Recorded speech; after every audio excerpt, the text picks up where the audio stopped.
All right, we've got a video here. This is some drone footage. It's a 27-minute video. We're going to talk about Durianrider's life story.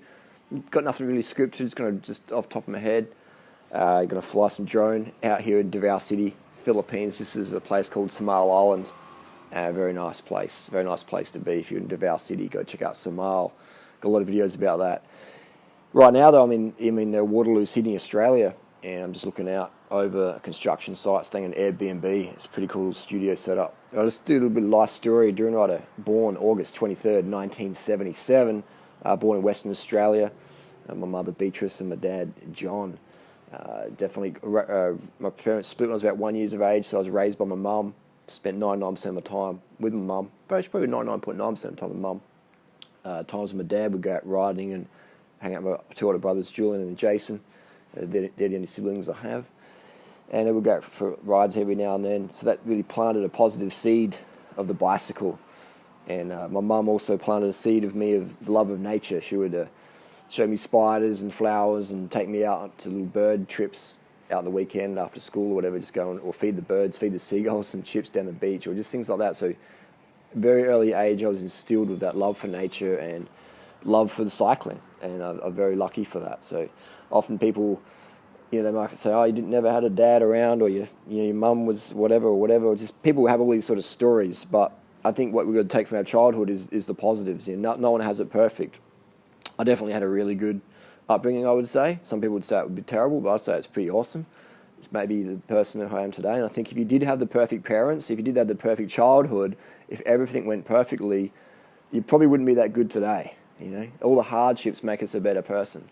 The reason why I love solitude, or I can deal with it, is because I've learned to appreciate it. I've learned to appreciate it. And the reason I can ride my bike so hard is because I've ridden across Australia and I've put myself against the headwinds or the mountains, etc. When you put yourself against adversity, you'll come out a better person, especially if you have the intention of becoming a better person. And I think that's what we need more on the planet, is we need people who are willing to be better people. I read a quote today, the only way to find happiness is to be your true open self, is to really open yourself up, not be afraid of being burnt, not be afraid of being judged. And I think there's definitely some virtue in there. So I spent first few years in my life in Perth, Western Australia, and then my mother moved to Adelaide, Australia, where I spent most of my life. I keep coming back to Adelaide. It's a very, very awesome place, especially if you're into cycling. It is extremely magnetic. It's got fantastic nature. It's the highest quality of living in the world I've ever been to. It's fantastic. Thailand's up there as well, but in terms of a city, for me, Adelaide is boss. In terms of a Western city, I would say Adelaide's got the highest quality of life in the world, in my opinion, in my experience of traveling. I've lived in all over the places. I lived in Paris and London and LA, and time in New York and Brussels and all over the place. Amsterdam and Sydney, Melbourne, Brisbane, Darwin, Perth, Sunshine Coast, Byron Bay, all these places I've lived and had fucking awesome times. Made some really good friends, had some fantastic experiences, learned a lot of good life lessons. But I would say Adelaide would be my favourite pick. So then we lived in Adelaide for a lot of time, went to high school in Adelaide, and on the Sunshine Coast, lived in a place called Nambour. High school I went to most in my life was Ranella East High School in Ranella, South Australia. And just as a kid, I was into nature, into fitness, but I was one of those kids that was always sick, run down, asthmatic, sort of Crohn's and colitis, always digestive issues, always a sniffy nose in a bad way, always blocked up, couldn't really breathe, constantly on asthma medication, asthma steroids, things like that. So I was a full natty bra kid from 8 years of age. And that made me appreciate and get obsessed about high quality breathing and high quality energy. And that's what drove me to where I am today. That's how I created my template, by trying it on myself first and then going, wow, I feel fucking incredible. I've improved so much athletically. Surely, is this only for me? And so I'd experiment on my friends. I'd say, hey, try eat just watermelon for breakfast. Hey, have banana smoothies for lunch. Hey, actually put sugar in your banana smoothies. I know I'm a raw foodist, but hey, just put some sugar in your banana smoothies and let me know what happens. Put 100 grams of sugar in and let me know how you feel the next day, or straight away afterwards, or an hour later. Let me know. Am I going crazy? And so I would do all these personal dietary experiments, and everyone was saying the same fucking shit. I feel fucking incredible. I've got more clarity. I've got a greater participation in my daily reality. And I was like, shit. And then when I first went vegan in April 2001, I really doubted it. I was like, oh, you know, we won't get enough protein, things like that. But I'm like, fuck it. I'm an experimenter. I'm going to try it out for myself because I've always done it that way. Just learn a template, have an idea, give it a fucking crack. As long as it doesn't involve jumping off a cliff, I'll have a go. And so I did that and started playing my diet and just started feeling better instantly. And just talking to my friends, and they're like, oh, yeah, you need protein. This is in your head, Harley, blah, blah, blah, blah, blah. And so then I was like, fuck it, I'm going to ride across Australia. So in October 2002, I cycled from Adelaide to Perth. You know, my first ever really big trip. I'd ridden to Melbourne a few times, but Adelaide to Perth across the Nullarbor. You know, I didn't know anyone who had ever done it. And my friends were like, oh, I don't know if you can do it. You know, it's a long way. It's 2,800 Ks. But they believed in me. And they said, have a crack anyway. So I got a couple of weeks off work. I was a bicycle messenger. And I rode across Australia, across from Adelaide to Perth, solo. And when I got there, I touched the water, Indian Ocean at Scarborough Beach. And it was a fantastic fucking experience. I'll tell you what, I felt like Superman. And I was like, wow, if I can ride across Australia, what else can I do? And it just went from there. So I encourage people to just jump, man. Take the fucking leap. You know, I mean, you have supportive friends. You have people who won't be supportive, or you'll have friends who support you, but they don't believe you can do it. I remember even my brother Jason. You know, I haven't spent much time with him, but he's always been a mentor for me in a positive way. And him been saying to me, he goes, "It's okay if you don't make it. You know, it's okay. You know, we see you've tried it. It's okay if you don't make it." And I thought, fuck, I'm going to make it, man. You know, but he genuinely believed wasn't going to make it, but he was really proud that I was going to have a crack. And so I remember having tendonitis after a few days, and I was like, fuck, I'm going to get to Perth. I can't get a bus. I've got to do this. And I was just like laying on the ground crying, just frustrated that my fucking left knee was cranking. So I started riding with one leg. And then eventually I started stretching. And then the tendonitis just disappeared. I made it to Perth, no worries. But it's all about having a goal, surrounding yourself with people who will support that or believe in you. And if you don't have those people, fuck it. Just believe in yourself. And then soon people start believing in you more and more. And they say faith is believing in what you can't see, and then you'll see what you believe in. And that is so fucking true. So I started getting into cycling, got a job as a bicycle messenger in 1998. I worked as a personal trainer. I studied all that. Worked as a clown, worked in the sports stores, worked at the football, selling little footy programs, used to work at the racehorses, doing a lot of stuff. Done so many jobs, collecting cans, working in supermarkets, working in factories, foundries, car parts, you know, done a wheeling and dealing, buying secondhand vintage Nike stuff, selling that, Lacoste jackets. You know, used to be, when I was a teenager, professional shoplifter. We used to steal so much stuff in Adelaide, and graffiti gangs and the rap culture and all that sort of stuff that went with it. Good times and bad times. Drugs, spent a bit too much time doing drugs, wasted my youth a bit, but it wasn't a good experience. But definitely, if I had my time again, I probably would have narrowed the drug experience down to probably a month. Like, okay, let's go get high, let's go do some things, and then let's knuckle down, let's start really living. And because I definitely find that drug culture is this big distraction, especially today. That the drug culture, it's just like kids at uni, or they're not really happy at home or whatever, and so they use drugs to escape that reality. And then drugs can be used for weight loss, and it's just a big spiral down. So if I can make one thing to people out there listening to this who are seeking inspiration from getting this far into the video, I would say that be straight, man. You know, be as straight as you can. If you want to have alcohol here and there, then yeah, so be it. But I would recommend, especially for the guys, man, just be sober as fuck. Be sober as fuck. Do your best. And even for the girls as well. I mean, sober life is really the best, you know. So if you do it a couple of times a year, whatever, yeah, but just be careful who you're hanging out with. You know, don't get caught in the fucking trap of weekly or daily drug usage. It is a fucking pit. It'll destroy your life. It'll destroy your life by capping your potential, right? And there's nothing worse than capping potential. It's like a bicycle with tires that aren't fully pumped up. You're not going to get the full experience, that full essence of just flying on the bike if the tires are half flat. So if you're just half fucking sober, then you won't be that full crispness, I should say. And it's like an emotional Christmas when you are crisp and clean and sober, and you can have that reality where you're like, I don't like this, I'm going to do this. Or I don't like how I feel, I'm going to change this. Or I don't like how I'm thinking, I'm going to shift my focus. I'm going to shift my perception and procedure, you know? And when you're sober, that stuff really, really helps. It's just so much easier. But when you're clouded, hungover or stoned, then life can just sort of tick away. and it's not going to wait for you. That's one thing as well I've learned is life ain't waiting for nobody, man. Life ain't waiting for no motherfucker out there. So if you have goals, aspirations, it's up to you to get the fuck out of bed and to get it fucking done. Don't wait till it's perfect weather, the perfect time, or you got the perfect support, or the perfect partner, or you look the perfect way. Just have a fucking goal, write it down that goal, and every day do some sort of forward action to take action at achieving that goal. And goals aren't, it's not what we get with the goal. It's who we become in the pursuit of the goal. All right? So I've done that before. I want to do a sub 2:48 marathon. And then I get that sub 2:48 marathon. And I'm like, cool. And I'm like, what next? Because who you become in the pursuit of the goal, it's the hardships you overcome. That most of us, it's just first world fucking hardships, And that's another thing I learned early on is just seeing, people in even on just TV, seeing the kids in Africa, Rwanda, Uganda, Ethiopia, the famines because of the corrupt government, and the government selling all the grain to livestock companies in Australia or the EU so they can, raise animals for meat to make us Westerners fatter and sicker. And just seeing those kids really fucking struggling. That's real struggle. That's just survival. Us here in the Western economy, man, we're doing it fucking easy. If you're watching this YouTube video, you're doing it fucking easy, man. We're all doing it fucking easy. And the only real hardship is the ones we create in our fucking head, really, isn't it? Mark Twain said, I have a lot of problems in my life, a lot of hardships, and some of them are actually real. Because most of us in our head, we overthink things way too much.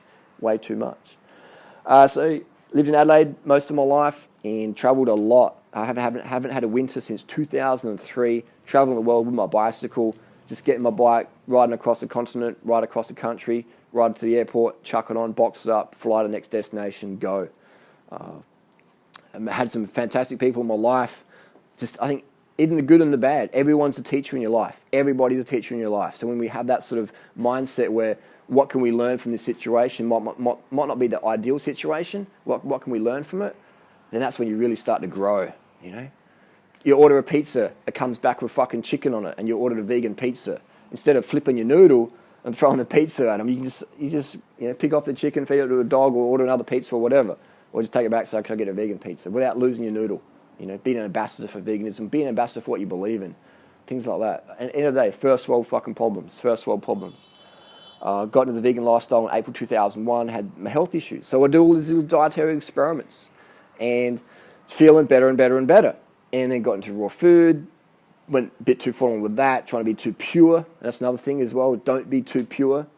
You're not here to be real. You are here to be real. You're not here to be perfect. You're here to be real. You're not here to be the most purest critter on the planet. You're here to be the most functional motherfucker making a difference. Purity ain't going to save the planet, all right? And we need the planet to be more pure, but if you're so pure, you can't get anything fucking done because you're under-carbed, dehydrated, tired as fuck, cranky as fuck. What inspiration are you being to those around you? Yeah, you might be Mr. Purity living on organic fucking watermelon rinds and fucking starlight, but, what are you doing for those people around you? Like, what's this fucking space cadet doing? So I focused on being more productive versus being more pure. And when I started doing that, my life quality increased massively. Like right now, I'm in Sydney, Australia. Sydney's the most polluted city in Australia. But I'm here having a good time, getting some things done, working stuff, getting things done, building relationships, making connections, having some good experiences. And if I had this phobia of I can't go to the city because it's got too much pollution, then you're going to miss out in life. You're going to miss out on building good things. So I learned that purity isn't ideal, but let's focus on excellence. Let's fuck perfection. Let's focus on excellence. You're not here to be perfect. You're not here to be pure. You're here to be real. You're here to get it fucking done, and you're here to contribute and make a difference. And that's every day I wake up and how can today be an even better day? How can I reach more people today than I did yesterday? And there's always questions to ask. Ask yourself more empowering questions, you'll get better answers.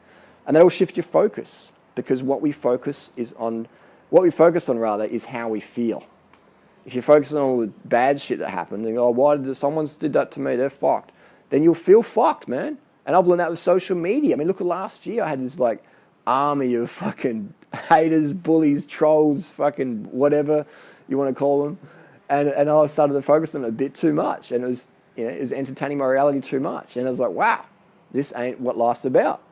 So it's all about shifting your focus. Why are you here on the planet? You're here to get affected by jealous people or haters or weirdos or whatever? or you're here to get it fucking done, to make the world a better place, to become a better person, a more helpful, more inspiring, more energetic, fitter, better looking, whatever your goal is, to make a difference on the planet. That's what you got to focus on every motherfucking day.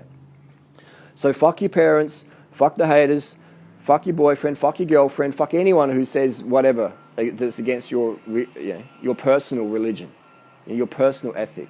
And not in a bad way, but just understand that their reality is not yours. So don't take it personal when people don't get you. Don't take it personal when people say, you can't do that, you should be doing this, you should be going to university, you should cut your hair, you should grow your hair, whatever. Don't take it personal when people really rub you the wrong way because their goals for you are nowhere fucking near what your goals for yourself are. Don't take it personal. Understand that everyone has different realities. And someday you might meet someone who shares your same reality and you'll have a good, strong connection and a good bond. And that may change because people change. People are like, I just got to go and find myself.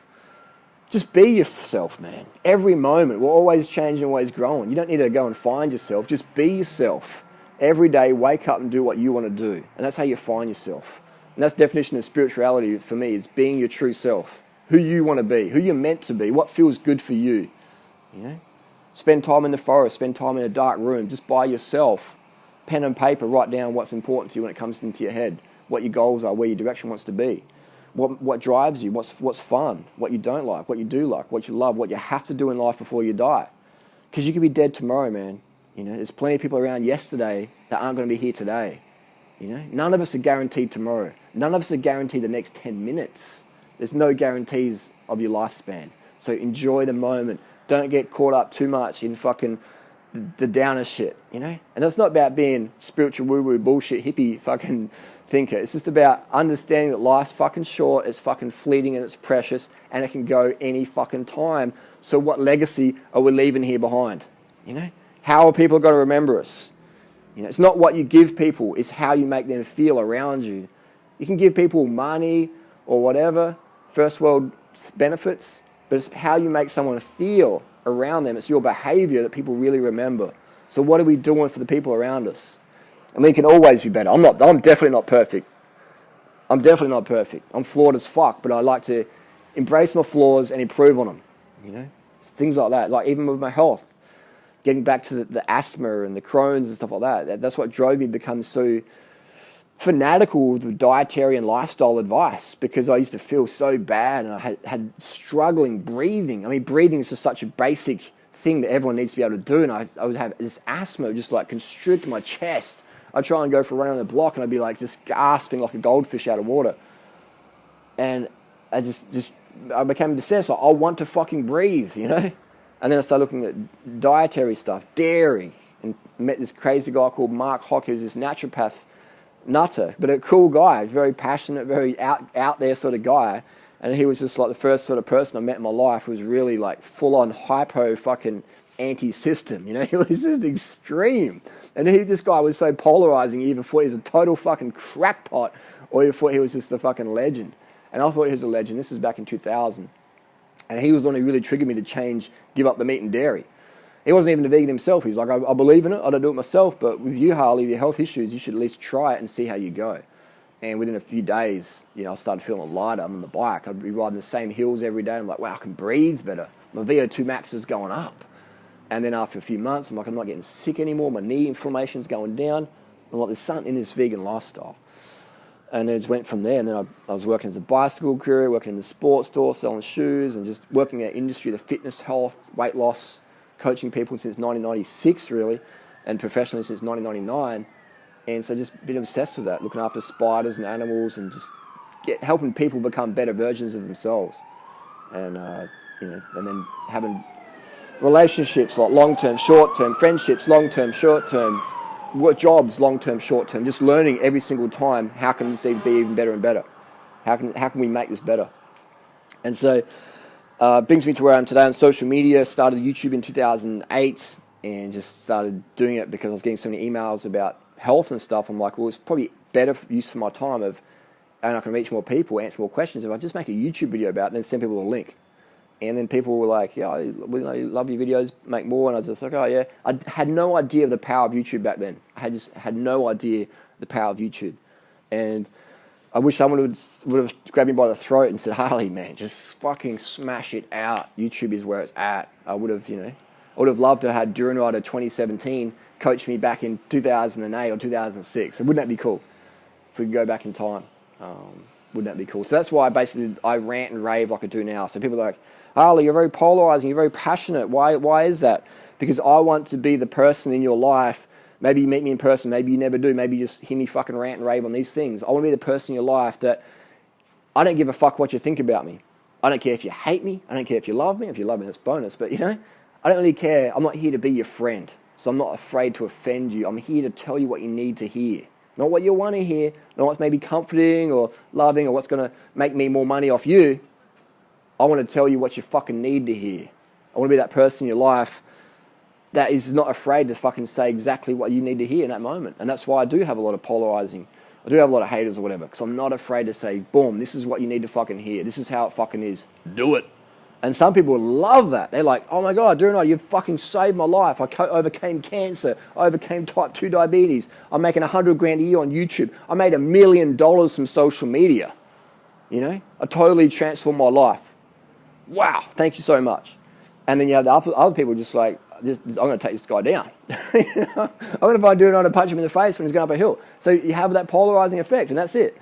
That's what you've got to understand. If you're going to help people, if you're going to help people, you're going to be having people hating you. Because some people don't want to hear what you've got to say. Some people don't want to hear the truth. And you have those people in your life. So don't take it personally. Laugh at it. Use it as a recognition that you're on your purpose, that you're really helping people. If you don't have people violently oppose you, and you're trying to do good on the planet, then you ain't reaching many people, Or you're being too fucking neutral, you're sitting on the fence too long. So you've got to have people really fired up, polarize your audience. Otherwise, you're just another sheep in the herd. Sorry, sheep. And then, so yeah, that's my life story, basically. Raised by a single mum, spent minimal time with my dad. Early in my life, got the cycling bug, got the nature bug, had a lot of illness, a lot of sickness, asthma, Crohn's, chronic fatigue, anemia, depression, stuff like that, drug addictions and stuff like that. And that inspired me to become the person I am today. So if I could change anything about my childhood, I wouldn't. What I would change would be spending too much time doing drugs and party scene and not spending enough time training and doing athletics. And when I mean training, I don't mean like boring shit, like intervals and stuff. I mean like just getting out there, exploring, testing yourself on the climb, time trials once a week. Working out how can you go fast up the hill just from mental strategies, just from relaxing the lungs, relaxing the intercostal muscles, relaxing your mindset, believing in yourself more, just laughing at the fucking pain as you're smashing up the hill. I was trying to smash out your 5K PR. Just that sort of stuff. Meditation. I would have got more into meditation. And for me, my meditation for me starts when the lactate kicks in. When you get that burn in your legs and your lungs and your body's going, stop, this is just too hard. And you just zone it out and you have that awareness without thought. And that's what meditation is for me. So if I had my time again, I would have spent more time doing meditation, awareness without thought in that high level cardio reality on the bicycle or running, just smashing it. I love the feeling where I'm just running, just full gas. My body is just this pool of lactate and I'm either in a running race smashing everyone or I'm getting smashed. I'm either the hammer or I'm the nail. I just love that feeling. Just high octane, breathing that oxygen in, just flooding my body and just zoning out. Just being in that present moment, having awareness without thought. Same on the bike as well. Maybe I'm just riding at 100 watts out in the fucking open road. Maybe I'm just riding around town looking for a new place to get some fruit juice or whatever. Just being present, moving my body. I love that feeling. And I love helping people out. I love helping people learn this lifestyle. This is what I do. I was doing this stuff when I was homeless, dead broke, living on welfare on the street, just because I love to do it. And money isn't an issue for me ever in my life again, because I don't need money to live the lifestyle I love to live. Here in Australia, it's a very cheap lifestyle I live, and I can get by on $50 a week. I can get by and leave in less than that if I was really creative. So it's just fantastic that I've found a template where I can live in a high quality life city for $50 a week if I really wanted to, if I really needed to. And I'd be totally happy with that. It's fantastic. We have free Wi-Fi at the Adelaide Library or the Apple Store. We have so many resources. It's fantastic. So I've come to my point in my life where I've Had those experiences making more money than I ever dreamed I would ever make. And I've had those experiences where I've been dead broke, living from welfare check to welfare check, living on the street, homeless, camping out in the bushes, and loving both elements. Loving being dead broke, loving being able to walk into a bike shop with $10,000 cash in my hand, plonking it on the counter just because I could, and just watching the reaction of the sales staff, just doing, just meaningless stuff like that. People were, you're just showboating or whatever. But for me, it was just sort of, I love that contrast. It's just random. First world problem, first world benefits. And I love getting feedback from people all around the world saying, Harley, you inspired me to get on the bike, blah, blah, blah, blah, blah. Even people in Thailand earning $10 a day have come up to me on the street. They're riding an old rickety bike. You can see the love they put into the bike. It's clean, it's polished. Maybe it's from 1991, but they've got a massive smile on their face. They're showing me their bottle of sugar water. They're eating some bananas for lunch. They're having their rice for dinner. And they're like earning $10 a day, living in Thailand, and they're watching some of my YouTube videos, And that is just fucking incredible. And that gets me hyped up all fucking day, just when I have those interactions internationally, and then I have people who are like, multi-millionaires, banking, and they'll come up to me or send me an email, say, hey, I work for Google, I work for Apple, I work for, Specialized or whatever. I just want to say, fucking, what you think is doing is awesome, blah, blah, blah, blah, blah. Boom.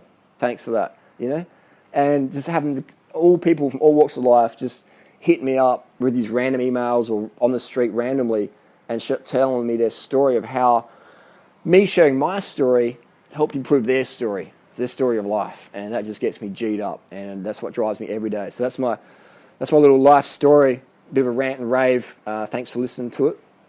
If you have any questions, any other video suggestions, hit me up down below. But I just truly encourage people, just to close out, is don't be afraid of being the person you want to be in life. Don't be afraid of your parents' rejection. Don't be afraid of your partner's rejection. Don't be afraid of your kids' rejection.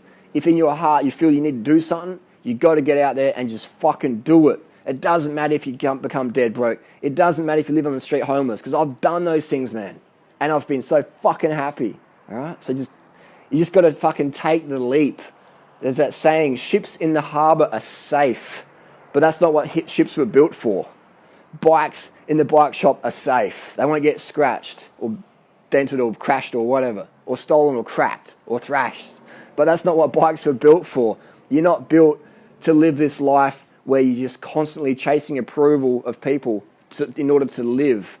Because if you're one of those people, I'll tell you what, if you're living for their approval, you're going to die from their rejection. So have some time out in a dark room or in nature, or just it can be 5 minutes a day where you just have time to yourself. You go, what is important to me in my life? Write it down. What do I need to do in my life in order to feel it's worthwhile, it's complete? How can I help people around me? Because look around, man. Look around at the fucking problems out there. Every person you walk past in the street has some sort of emotional problem or health issue or dietary issue. There's so many problems out there. And if you just become a foot soldier of inspiration, of just sharing basic shit, drink more water, drink enough water so you piss and clear, eat more carbs, go vegan, high carb motherfuckers, just ride a bike more, drive less, just any shit, go to bed a little bit earlier, any little bit of inspiration you can give to other people, you can do it. If I can fucking do it, any motherfucker can do it. If I can become the person I am today from where I came from, then anyone can do it a lot better than I can. So that's just my little rant. Don't be afraid to be your true self. Don't be afraid of rejection. And you'll find out after a year or two, you'll find out who really cared about you in your life, who was really important. And above all, put yourself first. All right? Look after yourself. Put your life jacket on first. Otherwise, man, you end up drowning trying to help other people. So put your life jacket on first. Put on fucking 2 life jackets, man. A spare one for someone else who needs one. And just be buoyant in life. You can't be pushed under. If you get pushed under, you bounce fucking right back up. All right? Become that person. Invictus. Inconquerable. Unable to be overcome. Become that person every day in every way. And just get that sleep water sugar. We'll fucking see you on the road. Thanks for listening. And peace out. Oh yeah, just lastly. Carb the fuck up. And do what you want to do in life. Life's fucking short. It could be gone today. You might not be around tomorrow. So do it to fucking day. Peace.